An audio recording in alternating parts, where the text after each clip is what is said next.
Hello and good morning everyone. Before we talk about lab-grown cocoa, let's first look at the history of cocoa. The cocoa tree or Theobroma cacao originally comes from the rainforests of South America. Thousands of years ago, the Mayans and Aztecs discovered cocoa beans and used them not only as food but also in religious ceremonies and even as a form of currency. The Aztecs made a traditional drink called chocolatl, which means bitter liquid. It was made from ground cocoa beans, water, and spices. In fact, the word chocolate comes from this ancient drink. In the 16th century, the Spanish brought cocoa beans to Europe, where chocolate became a luxury enjoyed by the rich. As its popularity grew, cocoa farming spread to other parts of the world, including West Africa and Asia. Today, chocolate is loved worldwide, but traditional cocoa farming faces challenges such as climate change and deforestation. Because of this, scientists are developing a new alternative called lab-grown cocoa. Instead of growing cocoa trees, scientists grow cocoa cells in bioreactors under the same important compounds found in natural cocoa. The aim is to create chocolate with a similar taste and quality while reducing the environmental impact of cocoa production. This innovation could help make chocolate production more sustainable in the future. Next, I will be talking about the definition and concept of lab-grown cocoa.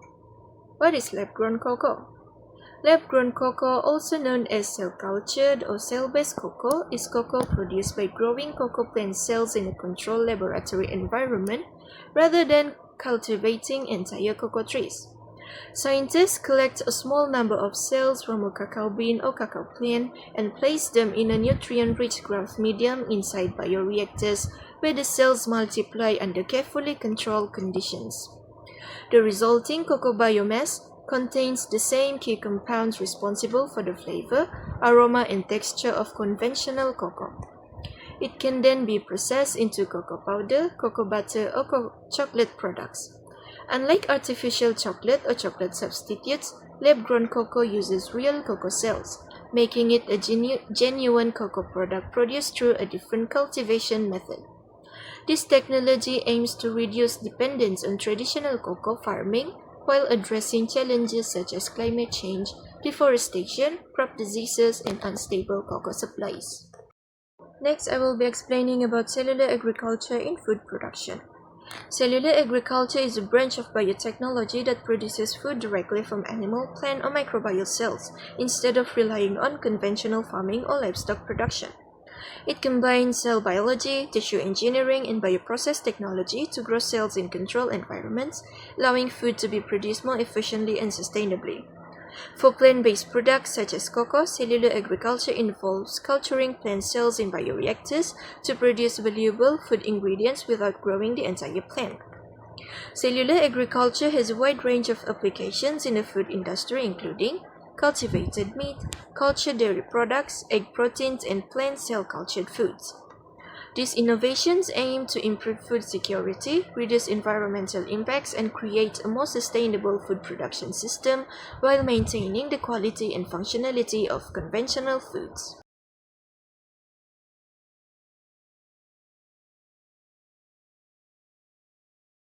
Assalamualaikum warahmatullahi wabarakatuh. My name is Muhammad Marwan bin Zailan and my number metric is 1242286. After that, raw material selection of lab-grown cocoa. The purpose is to select healthy cocoa cells like Theobroma cocoa as the biological source to ensure high-quality starting materials for efficient cultivation. The process starting with obtained cells from the cocoa tissues like leaves, seeds, or embryos to prepare sterile nutrient-rich culture medium and supply essential nutrients, vitamin, mineral, and growth regulator. The importance is to influence cell growth rates and affect quality and composition of the final cocoa product. Then cell culture process. The purpose is to multiply cocoa cells under the controlled laboratory condition. The process starting with place selected cells into the sterile culture vessel. Then provide nutrient required to cell division. Then monitor temperature, pH and oxygen level. Lastly, prevent microbial contamination. Their importance is to produce sufficient biomass for large-scale cultivation and maintain healthy and stable cells population. After that, bioreactor cultivation. The purpose is to scale up cocoa cells production for commercial manufacturing. The process is starting with transfer cultured cells into the bioreactor, and we control the environmental parameters like temperature, pH, oxygen supply, agitation speed, and nutrient concentration. The benefit is to higher production efficiency, efficient product quality, and reduce dependence on agriculture land. Next part is harvesting and processing. The purpose is to convert cultivated cocoa biomass into usable cocoa ingredient. And for the harvesting part, we separate cell from culture medium and use filtration, centrifugation, or sedimentation technique. For processing part, we dry harvested biomass and grind into cocoa powder. And we extract the cocoa butter and flavor compound. After that, we apply controlled fermentation to enhance aroma and taste. The outcome is production of cocoa ingredients suitable for chocolate manufacturing. The last part is quality control and safety assurance. For safety testing, we conduct microbiological analysis. We also detect bacteria, fungi, and contaminants. For quality assessment, we evaluate nutritional composition, fat content, antioxidant levels, and flavor compound. That's all from me. Thank you. Moving to our topic is types of food processing involved, specifically focusing on biotechnology-based processing. To make lab-ground chocolate a reality, scientists rely on 5 cutting-edge biotech pillars. Let's look at first. First, we have plant cell culture technology. Instead of planting trees, we extract premium cell directly from real cocoa leaves or beans. These cells are then grown in sterile liquid nutrients completely without soil. This means eliminate the need for traditional farming land and become 100% independent of weather hazards. Second, to make this commercial, we use bioreactor scale-up system. We take those cocoa cells and multiply them rapidly inside massive industrial fermentation tanks. The system automatically controls oxygen, temperature, and nutrients. As a result, we can produce high volumes of cocoa biomass within just a few days, compared to months on a farm. Next is precision fermentation. This is where we use genetically engineered microbes like yeast or bacteria. We program this microorganism to replicate specific cocoa traits. This process allows us to produce pure cocoa butter that is structurally identical to natural cocoa butter. Fourth, we apply metabolic engineering. Here, we modify the cellular pathways of the cells to maximize healthy compounds. This boosts the level of neutral polyphenols and healthy flavonoids. At the same time, it fine-tunes the fat to give the chocolate that perfect melt-in-your-mouth texture. Finally, we have biosynthetic flavor profiling. This technology replicates the volatile aromatic compound found in traditional chocolate. We can precisely adjust the bitterness, sweetness, and rich aroma. This delivers a consistent taste profile every single time without worrying about crop variation. In short, biotech allow us to manufacture chocolate that is sustainable, controllable, and identical to real thing.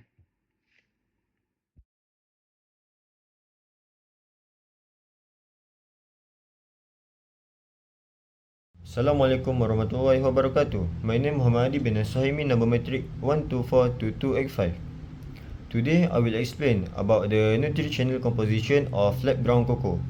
First major food component, which is the food component, the lab-grown cocoa has a nutritional composition that is very similar to conventional cocoa because it is produced from the same cocoa plant cell. The first major component is carbohydrate, which is the provide energy and contribute to the structure of cocoa cell. Second component is protein. Protein can contain essential amino acid that support growth and tissue repair. For the next part, it's fat, mainly in the form of cocoa butter. This is the main fat in cocoa and give chocolate is a smooth texture and rich flavor. In addition, mineral such as magnesium, iron, potassium, phosphorus and zinc, which is important for normal body function. Lastly, it's contain bioactive compound including polyphenol, flavonoid and antioxidant which can help protect the body cell against the damage caused by free radical. An important advantage of lab-grown cocoa is that nutrient composition can be adjusted by controlling the nutrition and growth condition inside the bioreactor. This allows manufacturer to optimize the level beneficial compounds such as antioxidant and mineral.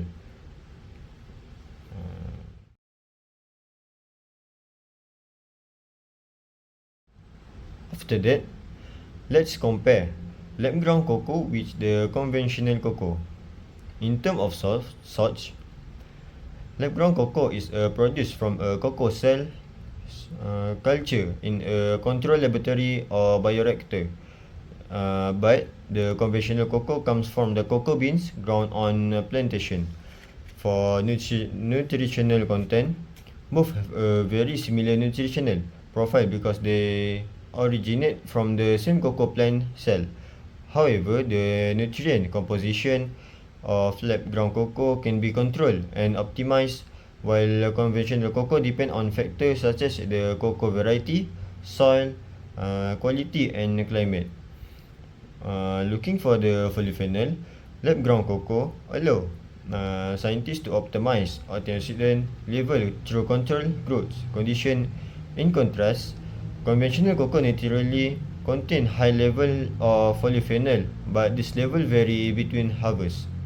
Regarding the fat, the cocoa butter composition in lab-grown cocoa is more consistent because it's produced under the controlled condition. Conventional cocoa, however, may show variation depending on soil, climate and farming practice. For the protein, both types contain relatively small amount, but lab-grown cocoa offer more consistent protein level, where the conventional cocoa varies according to the growing region and agriculture condition. Finally, for mineral, lab-grown cocoa provide more stable and consistent mineral level because nutrients are carefully regulated during production. In comparison, the mineral content of conventional cocoa depend largely on soil, fertility and environmental condition. That's all.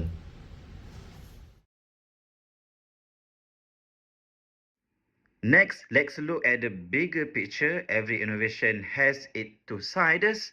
Let's discuss the advantages, disadvantages, and manufacturing challenges of lab-grown cocoa. Starting with the advantages. First, it offers environmental sustainability because it requires zero deforestation, drastically reduces water usage, and lowers our carbon footprint. Second, it provides climate resilience. Since it's made in a lab, it is completely independent of weather changes, immune to crop diseases, and secures a year-round chocolate supply. Third, it promotes ethical production by eliminating child labor issue often found in traditional farming. Lastly, we get enhanced product quality, offering consistent flavor, higher antioxidant level, and zero chemical pesticides. However, there are also notable disadvantages. The first major issue is high production costs due to expensive bioreactor and massive initial setup capital. Second, there is a serious economic impact on farmers This technology directly threatens the livelihoods of traditional farmers and could disrupt West African economies that depend heavily on cocoa export. Third, we face consumer acceptance issue as there is still public skepticism toward lab food being perceived as unnatural. Finally, there are regulatory hurdles, meaning company must pass strict food safety approval and complex novel food labeling laws before selling to the public. To bring this to the market, manufacturers face three main challenges. Number one is scaling up production. It is very difficult to mass produce this efficiently to match global market demands. Number two is texture and taste replication. It is hard to perfectly mimic the complex structure of natural cocoa butter and capture that traditional chocolate mouthfeel. And number three is energy consumption. Bioreactors require constant electrical power, making green energy sourcing absolutely necessary. In conclusion, while lab-ground cocoa solves critical environmental and ethical issue, balancing its economic impact and manufacturing costs remains a huge puzzle to solve. After that, for the next slide is the future prospect. Lab-ground cocoa has strong potential to shape the future of the chocolate industry as a cellular agriculture technology continues to advance, which ongoing improvement in bioreactor efficiency and gradual reduction in production costs, it is expected to become more economically viable and suitable for large-scale production. It also provides a more stable supply as it is not affected by weather condition, seasonal change, or climate variability like conventional cocoa farming. In addition, lab-ground cocoa support environmental sustainability by reducing the need for large agriculture land use and helping to prevent deforestation. It also has the potential to address ethical concerns in the cocoa industry, such as the unfair labor practice. In the future, this technology may even enable to development of customized chocolate product with the specific flavor profile and tailor nutritional content to meet consumer need and preference. That's all for me. For the last part is the conclusion, which is the conclusion. Lab-ground cocoa represent an innovative step forward in the future of the chocolate production. It offers sustainable and ethical alternative to conventional cocoa while maintaining similar nutritional value and improving consistency, safety and quality control. Although this technology is still developing and faces challenges such as high production costs and large-scale production limitation, its potential benefits are significant. These include reducing environmental impact, improving food security, and addressing ethical issues in the cocoa industry. Overall, lab-ground cocoa has the potential to complement or even transform the traditional cocoa production, contributing to a more sustainable and advanced global food system. I think that's all from us. Assalamualaikum warahmatullahi wabarakatuh. Syukran.